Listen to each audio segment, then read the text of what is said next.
하나님의 말씀 보도록 하겠습니다. 하나님의 말씀 사도행전입니다. 사도행전 17장 11절 말씀, 사도행전 17장 11절 말씀 우리 함께 합독하도록 하겠습니다. 사도행전 17장 11절 말씀, 자 우리 함께 합독하도록 하겠습니다. 시작. 베레와에 있는 사람들은 데살로니가에 있는 사람들보다 더 너그러워서 간절한 마음으로 말씀을 받고 이것이 그러한가 하여 날마다 성경을 상고함으로. 아멘. 기도하겠습니다. 주님 감사합니다. 오늘도 귀한 이 예배 시간으로 또 인도하여 주시고 또 찬양하게 하시고 기도하게 하시고 또 말씀을 듣게 하셔서 그 말씀이 내 삶을 또 조명하여 주시고 그 조명된 삶을 또 믿음으로 걸어갈 수 있도록 우리 성도님들 한 분 한 분 그 자녀들에게 믿음을 더하여 주시옵소서. 바라볼 수 없는 것들을 또 믿음의 눈을 바라보았을 때 주님께서 행하시는 것들을 우리가 직접 또 경험하게 하시고 또 알게 하셔서 우리의 믿음이 한자 한자 자랄 수 있도록 성령께서 붙잡아 주시옵소서. 오늘도 말씀을 전하는 자나 듣는 자나 성령께서 한 마음으로 또 함께하여 주셔서 주님의 몸된 교회 가운데 주님의 영광이 드러나게 하여 주시옵소서. 주님 감사하고 예수 그리스도 이름으로 기도드립니다. 아멘. 아멘. 우리 인사 나누도록 하겠습니다. 주님으로 사랑하고 축복합니다. 네, 주님으로 사랑하고 축복합니다. 네, 주님으로 사랑하고 축복합니다. 네. 우리가 사도행전을 계속 보고 있습니다. 사도행전은 사도 예수님의 제자가 예수님이 돌아가신 후에 또 그 부활의 예수님을 보신 후에 또 주님께서 승천하신 다음에 성령을 내가 선물로 주시겠다 하시고 선물을 주셨어요. 네, 오순절날 선물 주셨죠. 그래서 그 마음이 뜨거워짐과 그 모든 말씀을 하나하나 깨닫게 되면서 믿음이 생기게 됐죠. 그러면서 내가 뭐 어떤 계획을 가지고 뭐 이렇게 해야 되겠다 그런 거 아니라 그냥 마음에 막 그런 이렇게 예배드릴 수 있는 마음을 주시고 막 찬양할 수 있는 마음을 주시고 또 내가 경험한 그 예수 그리스도의 그 사랑과 은혜를 그 구원의 은혜를 막 전할 수밖에 없는 거죠. 바로 성령님께서 그러니까 사도행전이라는 것은 사도가 어떤 계획을 가지고 그 일들을 해나가는 것이 아니라 성령님께서 사도에게 임하셔서 그 임하신 성령의 능력으로 사도들이 순종하면서 하나님의 나라를 이 땅 가운데 세우는 것, 바로 주님의 몸된 교회를 가는 곳마다 세우는 그런 성령의 행전이 바로 사도행전이라고 제가 처음에 말씀을 드렸죠. 그죠? 그래서 우리가 성령의 인도하심, 성령님의 보호하심 너무 좋죠. 그죠? 여러분 사모하시기 바랍니다. 성령의 인도하심, 성령의 도우심. 예. 우리가 어떤 파워나 에너지로 생각하면 안 되는 거죠. 바로 삼위의 하나님, 바로 인격적인 예수 그리스도가 나의 안에 임하는 것, 그것을 믿는 것. 그러면서 우리가 성령의 인도하심을 받고 그 다음에 성령의 보호하심을 받는다고 하면 야 우리는 진짜 독을 마셔도 죽지 않아. 어떠한 해도 해를 받지 않아. 어떤 그런 해를 받지 않아. 그래서 우리가 정말 빛이 없는 가장 깊은 감옥에서 우리가 복음을 전할 수 있다라고 하면 누구나 자원해 살 거예요. 그죠? 성령님께서 도우시고 지키시고 보호하심을 통해서 우리가 정말 어떤 무슨 방어 이런 것처럼 방어막 누가 침을 뱉어도 이게 다 막아주는 거잖아요. 이런 거 있다면 누구든지 자원해서 그 깊은 곳에 누구도 가지 않는 그 선교지에 얼마든지 갈 수 있을 거예요. 그렇죠? 여러분, 하지만 우리가 지금 사도행전을 쭉 살펴보니까 물론 바울이 이 선교의 여정을 이렇게 쭉 이렇게 가면서 기적도 물론 체험했어요. 정말 놀라운 기적을 체험하고 있습니다. 자신도 정말 죽었지만은 다시 살게 하셨어요. 그런 체험도 했지만 직접 고난을 겪고 있었어요. 그죠? 직접 고난을 겪고 있잖아요. 지금 바울이요. 예. 성령님의 도우심과 보호하심이 분명히 있는데 직접 고난을 겪고 있잖아요. 그리고 직접 뭐 하고 있어요? 또 그 고난을 감당해야 돼요. 또 내가 피할 수가 없는 거죠. 그 고난을 감당하게 해야 되고 또 인내할 때는 또 인내해야 되고 성령님의 보호하심과 지키심이 있는데 또 어떤 말씀에 어떠한 그 인도하심에 또 순종해야 되는 그 모습으로 걸어가고 있는 것을 우리가 볼 수가 있잖아요. 그죠? 여러분이 이 바울이 걸어간 그 길을 여러분에게, 저와 여러분에게 걸어가라고 하나님께서 말씀하시면 어떻게 하시겠습니까? 예? 예. 저를 택하신 거 너무 감사합니다. 제가 그 길을 걸어가겠습니다라고 할 분이 몇 명이나 되겠어요. 그죠? 예. 내가 너를 성령이 임하셔서 그 마음의 뜨거움과 그 길을 하나님께서 가라는 그 길을 걸어가고 하지만 여전히 그 고난을 내가 직접 받아야 되는 거죠. 그 여정 가운데 직접 내가 그 고난을 감당해야 되는 거예요. 그 여정 가운데 직접 내가 인내해야 되는 거죠. 참아내야 되는 거죠. 또 순종할 수 없는 마음이 있는데도 불구하고 순종할 수 없는데 순종하도록 내가 순종해야 된다는 거죠. 아마 저보로 이 바울과 똑같은 길을 마게도니아를 통해서 빌립보를 통해서 오늘 데살로니가를 통해서 베레아로 가라라고 했다면 저는 이렇게 물어볼 거예요. 숙소는 제대로 돼 있습니까? 숙소가 어느 정도는 돼 있어야지 제가 가지 않겠습니까? 예. 직항입니까? 아니면 경유입니까? 물어볼 거예요. 그죠? 그러면서 물은 잘 나오는지, 식수가 중요하잖아요. 물은 잘 나오는지, 아니면 또 식사는 먹을 만한 게 있는지, 삼식이 제공이 되는지, 아니면 아침 저녁만 제공되는지, 또 그런 것도 물어보겠죠. 저라면 제가 아마 그 길을 걸어가야 한다면, 그러면서 혹시 도시와 도시를 이동하다가 혹시 IS나 그런 데 걸려가지고 위험하지 않을까, 그런 안전성도 제가 체크해야 되잖아요. 그죠? 예. 그리고 또 비용이 얼마나 들어가는지 이것저것 조사하고 또 분석을 할 거예요. 그러면서 이번에는 힘들 것 같습니다. 갈지 안 갈지 결정을 하게 되는, 가라고 했는데도 불구하고. 그죠? 네. 이게 바로 저와 여러분의 현 주소잖아요. 그죠? 여러분, 사도 바울도 그 전도 사역을 간다면서 계획을 잘 세웠어요. 그래서 애썼다고 하지 마요. 비두니아로 가기 위해서 애썼다는 것은요, 그 가기 위해서 뭐 물질이라든지 여러 가지 사람들도 다 맞춰놨다는 거예요. 근데 삶을 한순간에 꿈을 통해서, 환상을 통해서 마게도니아 사람을 보게 해서 마게도니아로 계획을 바꾸시는 거잖아요. 그죠? 그러면서 그런 수많은 계획 가운데, 또 삶 가운데, 내 일상 가운데 또 순간순간 역사하시는 그 성령님의 그런 어떤 인도하심에 또 순종하면서 걸어가는 것을 우리가 이 사도행전 17장까지의 삶을 보면서 우리가 함께 묵상을 하고 있습니다. 그렇죠?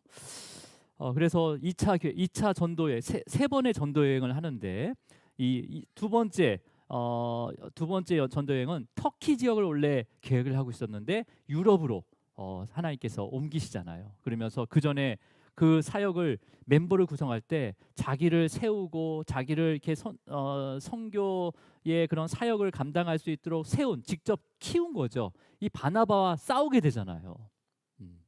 진짜 싸울 수 없는 상황인데 싸우게 된단 말이에요. 근데 그것을 통해서 하나님께서는 바울을 독립시켜서 직접 그 전도 여행을 주도하게 하십니다. 그리고 나서 바울은 그렇게 해서 이제 비두니아로 계속 가려고 했었지만은 성령께서 환상을 보여주면서 마게도니아로 모든 계획을 바꾸게 되는 거죠. 근데 그곳에 가니까 회당이라는 게 없어요. 그러니까 어떤 지역이 가든 유대인 5명이, 남자 5명이 있으면 회당을 만들 수가 있어요. 그래서 하나님의 말씀을 거기서 안식일마다 모여서 성전이 없었기 때문에 그 당시에 성전이 예루살렘에 있었잖아요. 그러니까 각 디아스포라, 그러니까 이민자들은 각 지역에서 회당을 짓고 거기서 말씀을 묵상했단 말이에요. 그래서 사도 바울도 그 도시에 가서 보니까 회당을 찾는데 회당이 없는 거예요. 그러니까 유대인들 남자가 아예 없다는 거죠. 그래서 기도처를 찾다가 강변에서 누굴 만나게 됩니까? 루디아라는 여인을 만나게 되는 거죠. 루디아를. 그래서 그 루디아를 통해서 빌립보 지역, 그 가장 큰 성이라고 했어요. 가장 큰 도시의 그 빌립보 지역에 최초의 가정교회가 세워지게 됩니다. 그래서 이 가정교회를 통해서 루디아가 계속해서 사도 바울이 전도할 때마다, 선교를 할 때마다, 로마 감옥에 갇힐 때마다, 그곳에 있을 때도 항상 이렇게 후원을 하면서 끝까지 그 전도 여행을 후원했던 자가 바로 그 중에 한 명이 루디아 여인입니다. 자, 그러면서 그 빌립보에서요, 바울 일행이 또 늘 기도하러 다녔다는 거죠. 기도하러 가는 중에 그 도시를 어느 도시를 그 시장 거리를 지나다가 누구를 만나게 됩니까? 귀신 들린 여종을 만나요. 예. 그 당시에 시장에서 귀신 들린 여종을 위해서 점을 쳤단 말이에요. 그 주인들이 점을 쳐가지고 막 그 모든 그 물질들을 다 모으고 있었어요. 근데 그렇게 점을 치고 있는 귀신 들린 여종이 바울 일행이 이렇게 지나갈 때마다 막 뛰쳐나와가지고 당신은 하나님의 종이요라고 하면서 막 외치는 거죠. 막 외치는 거. 그러니까 이 점 보던 사람들이 무리들이 다 어디 시선으로 보겠어요? 그 귀신들이 저 귀신이 미쳤나? 미친 거죠, 귀신은. 그러면서 귀신 왜 저희 가서 이렇게 얘기하면서 하니까 귀신의 말이 용케 잘 맞았단 말이에요. 근데 귀신이 바울 일행이 지날 때마다 바로 이들이 하나님의 신실한 종이다라고 외치고 있는 거죠. 그러면 그 말을 믿을까요, 안 믿을까요? 이때가 점을 잘 맞췄으니까 그 말도 믿을 거 아니에요. 그게 한두 번, 하루 이틀이 아니라는 거죠. 하도 괴롭혀서 사도 바울이 뭐라고 하니 사도 바울이 그 귀신들의 여종을 어떻게 해요? 치유하잖아요. 그러니까 이제 난리가 난 거죠. 귀신 들린 여종의 주인들이 이제 밥벌이가 다 끊어진 거잖아요. 그래서 사도 바울 일행을 고발을 하게 되는 거죠. 고발하게 돼가지고 그러니까 이 고발도 그러니까 끈덕지는 아니에요, 사실은요. 근데 더 뭐라고 해요? 이렇게 누명을 씌워가지고 심하게 고발을 해서 깊은 감옥. 보통 그 정도면 그냥 구치소에 잠깐 있다가 나오는 건데 깊은 감옥으로 가두게 됩니다. 매를 맞고요. 깊은 감옥은요, 그 당시에 죽어야지 나오는 감옥이 바로 깊은 감옥이에요. 예. 요셉도 깊은 감옥에 갇혔잖아요, 그죠? 예. 그러니까 도저히 죽지 않으면 나오지 못한, 그리고 심하게 매를 맞았단 말이에요. 그리고 매를 때린 사람도 전문가예요. 매만 전문적으로 때린 사람이에요. 그러니까 한 대를 때리더라도 뼈가 상하고 뭐 고통이 심한 거죠. 그래서 그 감옥에 갇혀 있을 때 여러분이 그런 상황이라면 어떻게 해서 억울하게 나는 그 정도의 죄를 안 졌는데 억울하게 그렇게 갇혔어요. 무기징역이에요. 그럼 여러분 기도가 나옵니까? 나올 수가 없는 거죠. 내가 어떻게 하나님의 일을 하려고 이렇게 내가 애쓰고 발두멍 치면서 순종하면서 왔는데 왜 지금 여기서는 깊은 감옥에 가둬서 나를 왜 죽게 합니까? 그런 불평이 나올 수 있잖아요. 그래서 사도 바울은요, 그 깊은 감옥 가운데 한밤중에 기도하기 시작합니다. 그러니까 처음부터 기도가 나오지 않았다는 거예요. 바울 사도 일행들도 처음부터 기도가 나오지 않았다는 거예요. 그 당시에는요, 해가 넘어가면 모든 업무가 마감됩니다. 우리가 보통 6시에 그 공무원들 다 퇴근하잖아요. 그런 것처럼 그 당시에도 해가 넘어가면 로마 군인들이 다 퇴근을 해요. 그러니까 바울이 늦게까지 매를 맞은 게 아니라 해가 지기 전까지 매를 맞고 그 다음에 그 해가 질 쯤에 감옥에 갇힌 거예요. 근데 성경은 한밤중에 기도하기 시작했다고 돼 있습니다. 그러니까 그 사이에 뭐 했어요? 기도할 수 없었다는 거죠. 아마 신세 한탄을 했을 거예요. 내가 가멜리아 그 밑에 있었으면 내가 정말 한 자리 했을 텐데 내가 왜 이 교생을 하고 있지? 하면서 아마 한탄을 했을 거예요.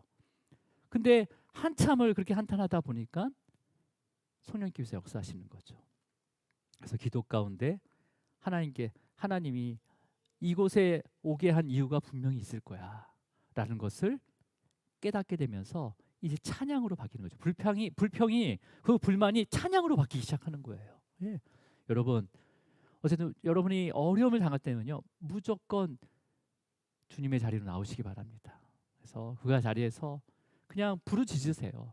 그러다면 그 부르심 가운데 성령께서 역사하셔서 그 입술을, 그 불평과 그 원망의 그 입술을 찬양으로 바꾸십니다. 우리 스스로 바꿀 수 없어요, 여러분. 우리 입에서요, 우린 더러운 것밖에 나올 수밖에 없어요. 입으로 들어가는 게 더러워지는 게 아니라 우리 안에서 나오는 게 더러워져요, 사실. 근데 그거를 바꾸신다는 거죠, 성령님께서. 너무나 기가 막히고 억울한 가운데 그렇게 이제 막 몸부림치면서 한밤중에 돼서야 기도하기 시작했단 말이에요. 그러면서 그 기도가 찬양으로 바뀌기 시작합니다. 그때 어떤 일이 일어납니까? 큰 지진이 일어났대요. 그 깊은 감옥에 그 터가 막 흔들릴 정도로 지진이 일어났답니다. 옥문이 열리고 찾고 바울의 그 발을 묶었던 그 찾고 그 나무 판자기로 이렇게 발을 딱 고정시키는 거예요. 절대 움직일 수가 없는 거예요. 그게 풀려났다는 거예요. 그랬더니 이걸 본 간수가 야, 죄인들이 다 도망갔구나. 이제 나는 로마법에 의해서 죽을 수밖에 없구나. 고통받아 죽느니 내가 그냥 자살해야 되겠다 하면서 자살을 하려고 합니다. 그럼 제가 지어낸 얘기가 아니라 이때까지 성경 이야기를 제가 요약해 드리는 거예요. 이제 자살해야 되겠구나 할 때 바울이 보시오, 내가 여기 있어라고, 도망가지 않고 내가 감옥에 있다라고 선포를 하게 되죠. 네. 그러면서 그 간수가 어떻게 하면 우리가 구원을 받을 수 있습니까? 라고 물어볼 때 바로 예수 그리스도를 믿으라라고 선포하게 됩니다. 그리고 뭐예요? 지금 이 깊은 감옥에 어느 누구도 올 수 없는 곳이에요, 그죠? 근데 하나님께서 바울을 그곳에 보내신 거예요. 하나님께서 바울을 보내지 않았다면 그 깊은 감옥을 지키는 간수와 그 가족들은요, 그 영혼들은 구원받을 수 없었다는 거예요. 여러분의 여러 가지의 어려움, 여러 가지의 그 갇힘이 있어요. 여러분, 그 갇힘 가운데 하나님의 구원의 은혜가 있다는 것을 기억하시기 바랍니다. 반드시 구원하시고 반드시 견뎌내실 거예요. 예. 그러면서 그 간수 가정이 세례를 받고 이제 그 가정에 또 교회가 세워지는데 루디아와 함께 교회가 세워지게 되는 거죠. 그래서 이 빌립보 교회가 아주 든든하게 세워지게 됩니다. 자, 이제 오늘 본문이에요. 오늘 본문에서 이제 바울의 일행이 다시 데살로니가로 이동을 하게 되는데, 왜 데살로니가로 이동하는지 우리 16장 39절을 읽어볼게요. 시작. 와서 권하여 데리고 나가 그 성에서 떠나기를 청하니. 이거는 로마 감옥에 그 감옥에 가두었던 그 로마 군인들, 그 지도자가 청하는 거예요. 아, 바울 일행님, 빨리 이곳을 떠나 주십시오. 왜 그러냐면 바울은 로마 시민권을 갖고 있었어요. 원래 처음에 물어봤어야 되는데, 아니면 바울도 난 로마 시민권을 가졌다 하면, 그 당시에는 특혜가 뭐냐면 로마의 시민은 황제의 시민이라고 생각하기 때문에 세상의 어떤 법으로 사용을 할 수가 없습니다. 감옥에 가둘 수가 절대 없어요. 근데 바울이 왜 그걸 얘기 안 했을까? 뭐 그런 것도 있지만, 또 로마 군인이 그걸 또 확인을 못했다는 거죠. 나중에 로마인인 걸 알고 나서 깜짝 놀란 거죠. 왜냐하면 그렇게 되면 자기가 황제의 권한을 침범한 거잖아요. 그렇기 때문에 로마 바로 그 바울 일행을 빨리 다른 곳으로 가라고 청하는 거죠. 예. 그래서 그게 떠밀려서 바울 일행이 데살로니가로 이동을 하게 됩니다. 그래서 빌립보에서 데살로니까지는 한 160km 정도가 된대요. 저도 직접 그 거리는 재보지 않았지만 지도상으로 한 150에서 160km 정도 되는 것 같아요. 그래서 그 데살로니가로 가는데, 데살로니가가 그 막의 유럽 지역의 가장 또 주요 도시라고 합니다. 주요 도시라는 것은 신전도 많고 우상도 많고 여러 가지의 그러니까 철학적인 사고가 가장 많은 곳이 데살로니가, 그 다음에 그 밑에가 아덴, 바로 그리스였어요. 그래서 이제 그렇게 한 바퀴 쭉 도는 거예요. 자, 그러면서 마찬가지로 이제 데살로니에 가서 사도 바울은 자기의 선교 전략 중에 하나가 첫 번째로 그 도시에 가면 뭘 찾습니까? 항상 회당을 찾았어요. 회당을 딱 찾으니까 회당이 있는 거예요. 그 도시에는. 그래서 회당을 찾아가서 3주간 그 안식일마다 성경을 강론하고 복음을 전하게 됩니다. 물론 이제 바울이 어떤 성경 말씀을 가르쳤는지는 정확히는 알 수는 없지만, 그 당시까지는 신약 성경까지는 기록이 되지 않았기 때문에 구약의 말씀, 특히 이제 선지서, 이사야나 에레미야나 그런 선지서, 에스겔, 이런 성경 안에, 구약의 성경 안에 들어있는 바로 메시아, 이 약속한 메시아가 바로 예수 그리스도께서 와서 성취하셨다라는 것을 가르쳤겠죠. 그죠? 가르쳤겠죠. 자, 우리 3절을 읽도록 하겠습니다. 3절 시작. 뜻을 풀어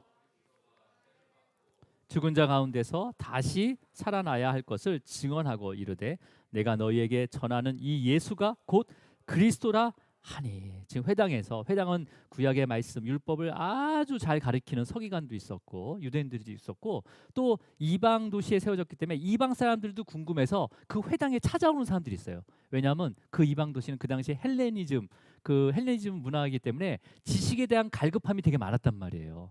그래서 뭔가 가르치면, 뭔가를 논쟁하면 사람들이 다 모이는 거죠.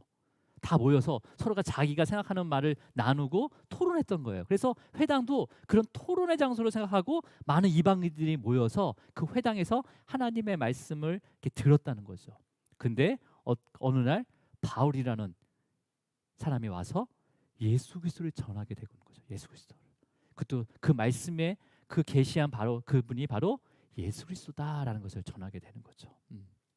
그래서 3절을 처음에 보면 뭐라고 되어 있어요? 맨 첫 절에 뜻을 풀어라고 했어요. 뜻을 풀어.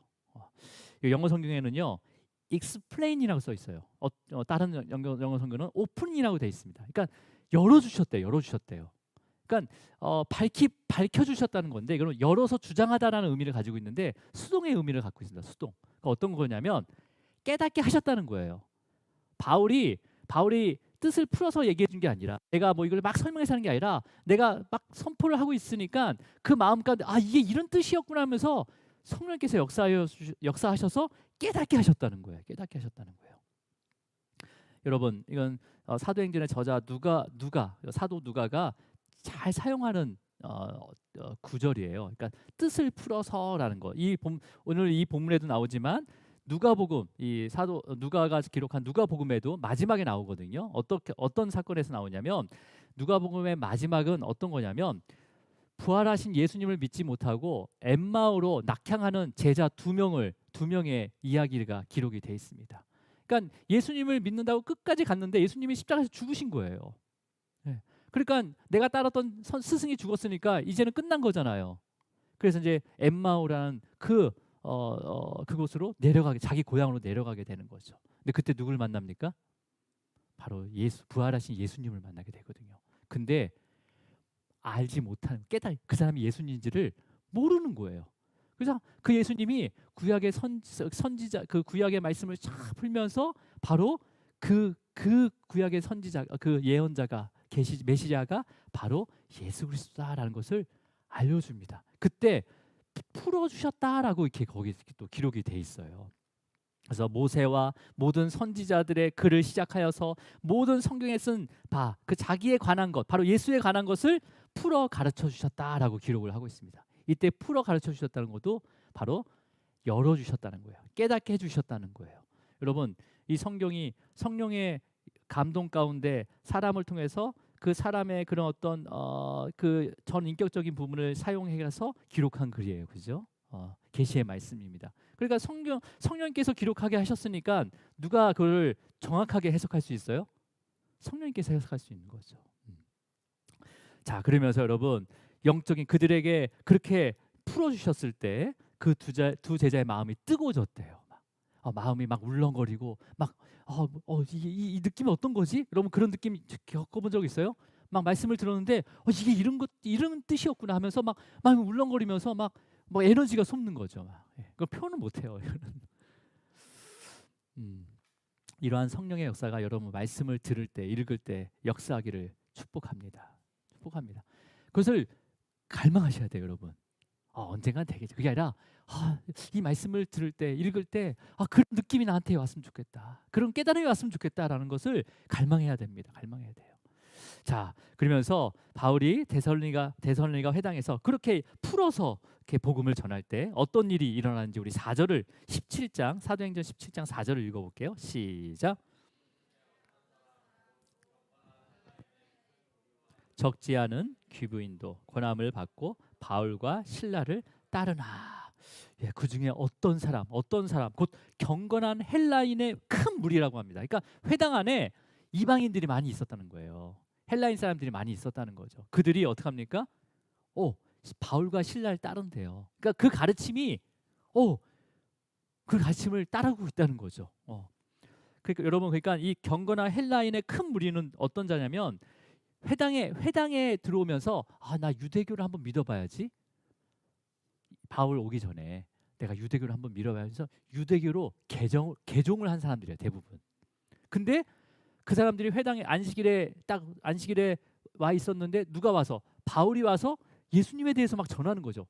그래? 그럼 나는 예수님 믿을래 하면서 다시 예수님으로 믿겠다고 예수님을, 바울과 실라를 따라가는 사람들이에요, 지금. 네. 그러니까 뭐예요? 이것도 유대교로 개종한 그 헬라인들이 회당에서 그 바울의 설교를 듣고 그 강의하는 것을 듣고 성령께서 역사하셨다는 거죠. 아, 나 이거 알고 싶어. 여러분, 성령이 역사하셨다는 것은 내가 좀 이분에 대해서 좀 알고 싶어. 성령께서 역사하시는 거예요. 이해하셨습니까? 성령의 역사가 아주 강력하게 임하겠지만 인격적이세요. 정말 못된 사람은요. 그런 사람은 없겠지만 정말 하나님께서 주권적으로 어떤 사건을 통해서 막 흔들어 깨워서 강압적으로 이렇게 오게 하기도 하지만 또 성령이 인격적이세요. 그래서 정말 이슬비에 옷이 젖어서 완전히 젖어진 것처럼 아주 천천히 또 하나님을 그 예수 그리스도를 알게 하신다는 거예요. 알게 하신다는 거예요. 그래서 그 인원들이 그다음에 적지 않은 귀분이라고 돼 있잖아요. 이거는 그러면 귀분이 소수의 귀분이구나. 그런 개념이 그런 의미가 아니라 이 데살로니가에 살고 있는 극소수의 고위 관리들의 부인들을 가리킵니다. 관리들. 그러니까 지적으로 인지 능력이 있는 사람들이라는 거죠. 예. 그들도 함께 바울과 실라를 따르게 되는 거예요. 예수님을 믿게 됐다는 거죠. 그러면서 이들이 이제는 회당에서 모이는 게 아니라 어디서 모이냐면 야손이란 사람이란 집에 모여서 그곳에 교회가 세우게 됩니다. 그래서 여러분 우리 야손의 집에서 교제하게 됐다는데 거기 성경 한번 찾아볼게요. 성경 찾아보면 어디에 있냐면요. 6절에 있습니다. 6절에. 그건 제가 좀 이따 찾아볼게요. 그래서 야손이란 집에서 교제를 하게 돼요. 함께 다 바울과 실라를 따라서 야손의 집에서 교제를 하고 은혜를 나누게 됩니다. 여러분 이로써 데살로니가 교회는요 야손의 집에서 세워지게 돼요. 가정교회가 세워지게 돼요. 자, 우리 바울이 데살로니가 교회를 위해서 쓴 편지가 바로 데살로니가 전서와 후서입니다. 그 전서에 내가 어떻게 해서 데살로니가로 가게 됐는지를 설명을 해요. 자, 그 말씀을 우리 데살로니가 전서 2장 2절을 읽어볼게요. 함께 있습니다. 시작. 너희가 아는 바와 같이 빌립보에서 고난과 능욕을 당하였으나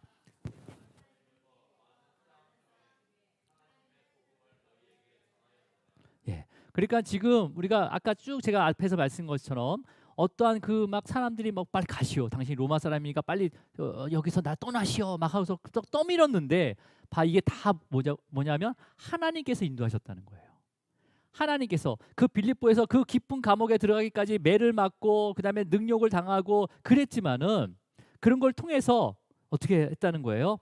하나님이 힘입어서 많은 하나님이 싸우셨다는 거예요. 그 가운데서도요. 하나님이 싸워서 하나님의 복음을 너에게 전하게 하셨다라고 데살로니가 전서 이 데살로니가를 번하는 편지를 통해서 이들에게 알려주는 거예요. 그러니까 나를 보내신 이유는 바로 하나님이시다라는 것을 알려주는 거죠. 여러분이 이 자리에 앉아 계시는 건요, 뭐 옆에 사람 때문에 온 거 아니에요. 누구 때문에 온 게 아니라 하나님이 인도하신 거예요. 하나님께서 주권적으로 인도하신 거예요.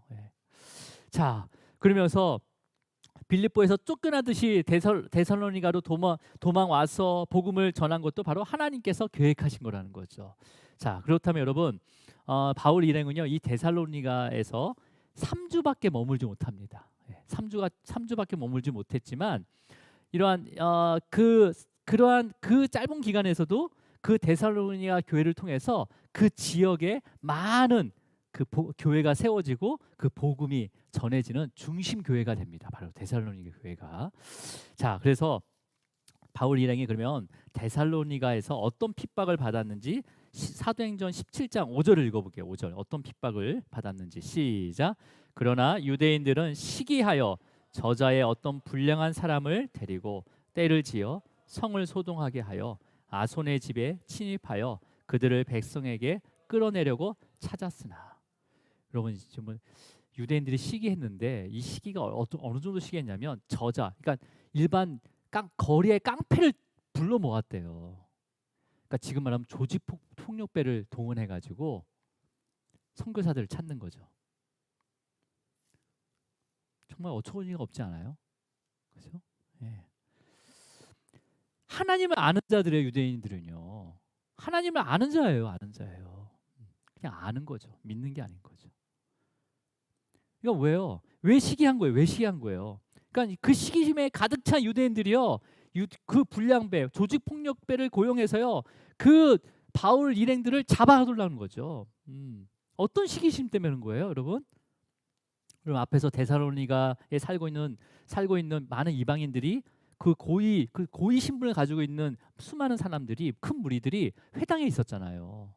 회당에 있어요. 회당에 참여해서 유대교로 개종했단 말이에요. 그러면 그들은 회당과 유대인들의 든든한 후원자가 된 거예요. 이해하셨습니까?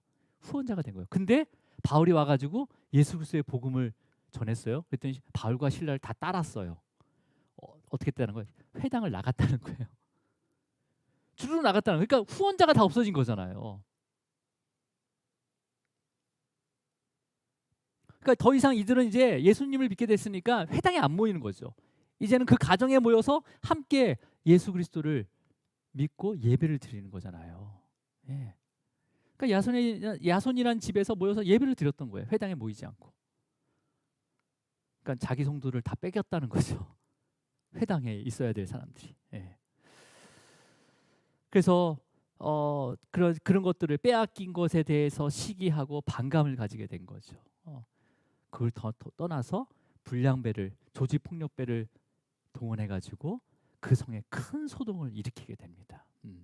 근데 6절, 7절에 보면요, 그렇게 바울의 일행을 잡기 위해서 야손의 집을 습격했지만 바울을 잡지 못했다라고 돼 있습니다. 그렇죠? 그러자 바울의 일행을 섬겼던 그 야손의 형제와 가족들을 읍장역, 그러니까 그 시의 뭐 지도자 정도 되죠. 읍장 앞으로 끌고 오는 거예요. 그 조직폭력들 동원해가지고요. 그러면서 종교적인 문제로 고소하지 않고요, 정치적인 문제로 고소하게 됩니다. 6절에 보면 천하를 어지럽게 하는 이 사람들을 고소한다라고 돼 있어요. 천하를 어지럽게 하는. 예. 여러분, 유대교에서 그리스도를 믿는 사람으로 딱 바꿔졌는데 그게 천하를 어지럽게 하는 거예요? 우리 기독교인들이 천하를 어지럽게 합니까 지금? 아니잖아요. 근데 그렇게 또 고발을 하게 되는 거죠. 예. 그러면 어떻게 얘기해요? 우리 7절 한번 읽어볼까요? 7절 시작. 이 사람들이 다 가이사의 명을 거역하여 말하되 다른 임금 곧 예수라 하는 이가 있다 하더이다. 예. 그러니까 이렇게 얘기한 적이 없어요. 예수님을 임금이라고 얘기한 적이 없어요. 근데 이렇게 뒤집어 씌우는 거죠. 이렇게 뒤집어 씌우는 거죠. 그러면서 종교적인 문제가 아니라 반역죄로 지금 고소를 하게 되는 거예요. 뭐예요? 자기의 기득권과 자기의 이익과 자기의 교세에 대해서 방해를 하고 피해를 입혔다는 거죠. 이건 이기적인 탐욕인 거예요, 여러분. 네. 우리도 살아가면서 나의 믿음 생활하면서 나에게 조금이라도 피해를 입히거나 그러면 어떡합니까? 성도라도 밀어낼 때가 있잖아요. 미워할 때가 있잖아요. 똑같은 거예요, 여러분. 네. 우린 그리스도 안에 한 몸입니다. 그리스도 안에 한 몸이에요, 한 몸. 네. 자, 우리 그러면서 그 데살로니가 있는 믿음의 형제들이요, 그 바울을요, 밤에 그러니까 베레아로 피신을 시키게 됩니다.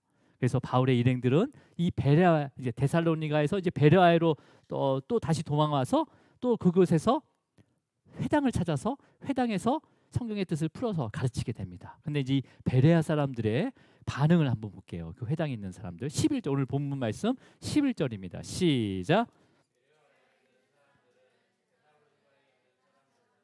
너그러워서 간절한 마음으로 말씀을 받고 이것이 그러한가 하여 날마다 성경을 상고함으로. 예. 너그럽대요. 굉장히 신사적이다. 이게 원어적으로 신사적이다라고 이렇게 표현이 됐는데 얼마나 너그러운지 모르겠어요. 그러니까, 예.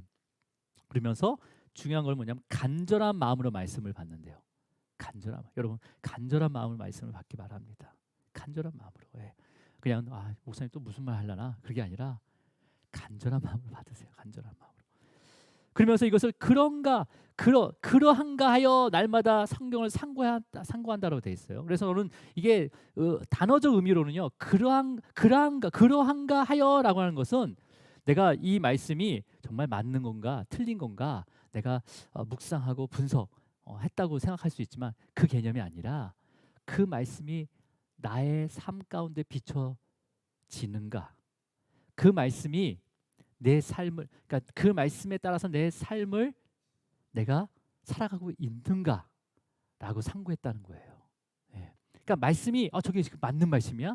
저게 진짜 그런 의미야? 그런 어떤 무슨 또 비평은 나쁜 게 아니죠. 비평을 떠나서 비판까지 할 수도 있다는 거죠.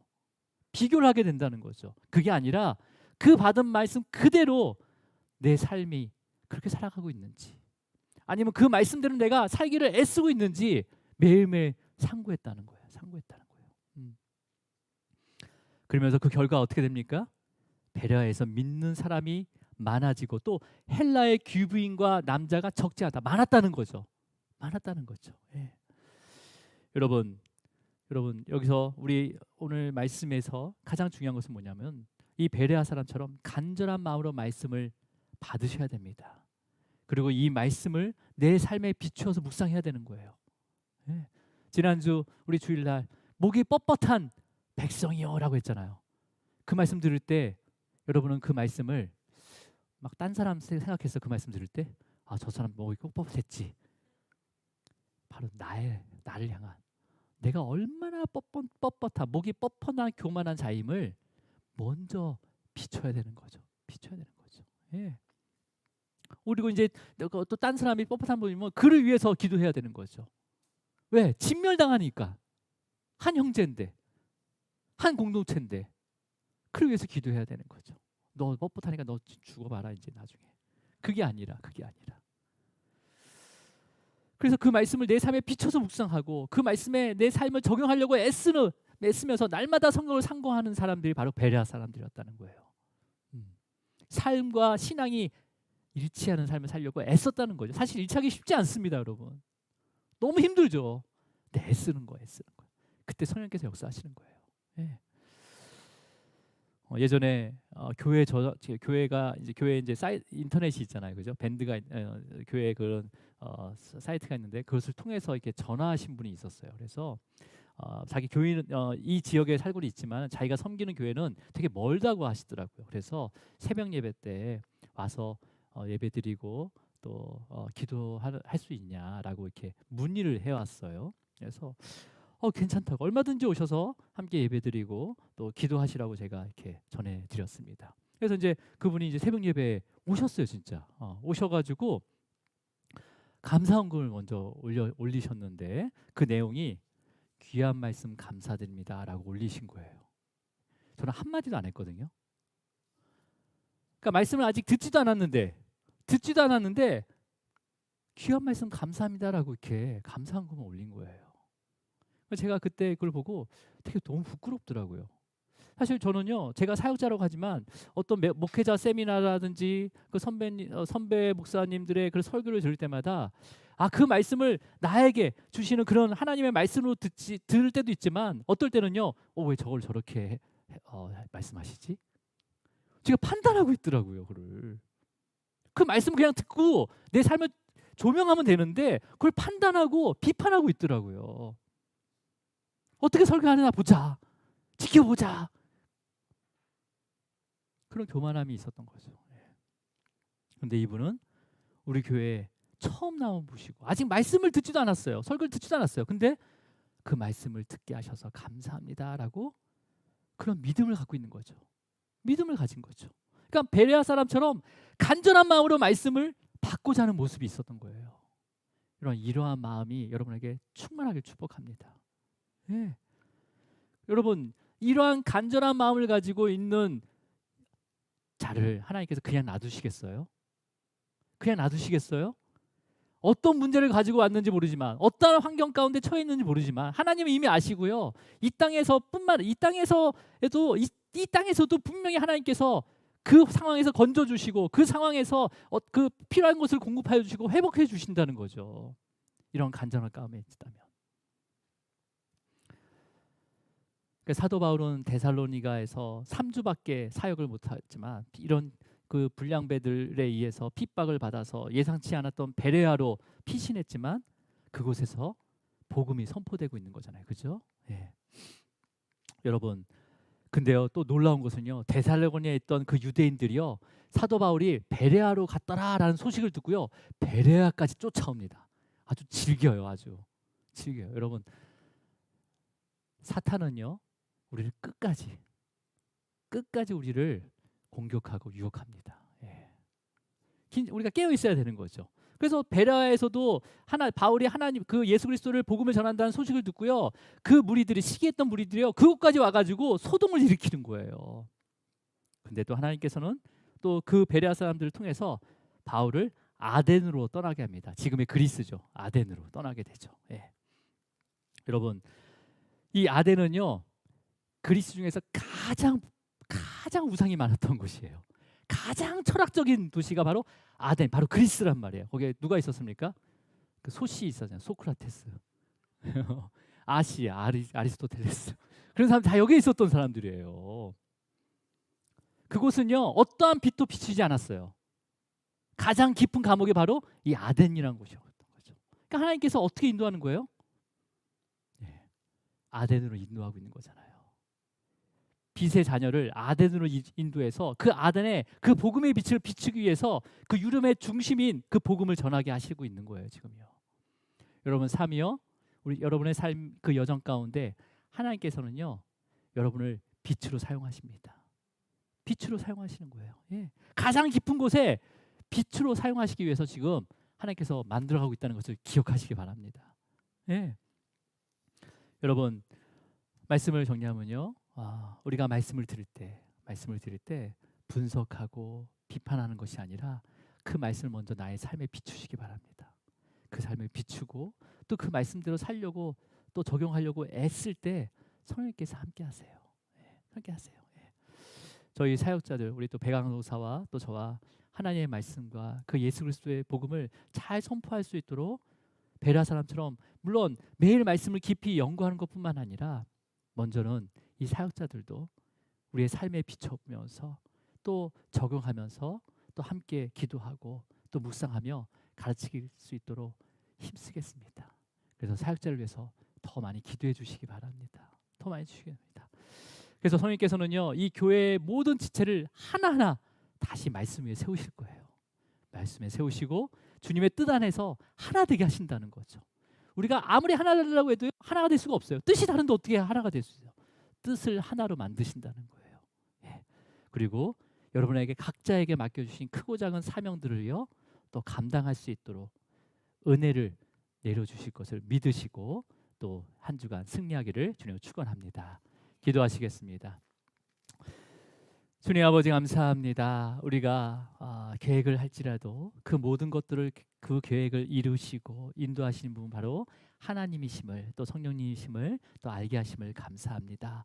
오늘 말씀처럼 정말 그러한가 하여 날마다 성경을 상고하는 것이 어떤 것인지를 또 알게 하셨습니다. 주님, 수많은 사람들이 또 하나님을 안다고 하지만 우리가 그 하나님의 그 뜻과 하나님의 그 말씀을 내 삶 가운데 비추지 못하고 그 말씀대로 살아가지 못하는 우리의 무지함을 용서하여 주시옵소서. 하나님의 말씀을 듣기를 간구합니다. 우리에게 갈급한 마음을 주셔서 그 말씀을 통해서 우리가 우리의 삶을 다시 또한 설계하게 하시고 또 하나님께서 원하시는 삶이 어떤 삶인지를 또 보여주셔서 믿음으로 함께 걸어가는 우리 귀한 주사랑교회 성도님 되기를 간절히 소망합니다. 주님께서 은혜를 더하여 주시고 어떠한 깊은 감옥에 있을지라도 오직 예수 그리스도를 바라보는 귀한 우리 성도님 되게 하여 주시옵소서. 감사하고 예수 그리스도 이름으로 기도드립니다. 아멘. 우리 찬양하겠습니다. 목마른 사슴.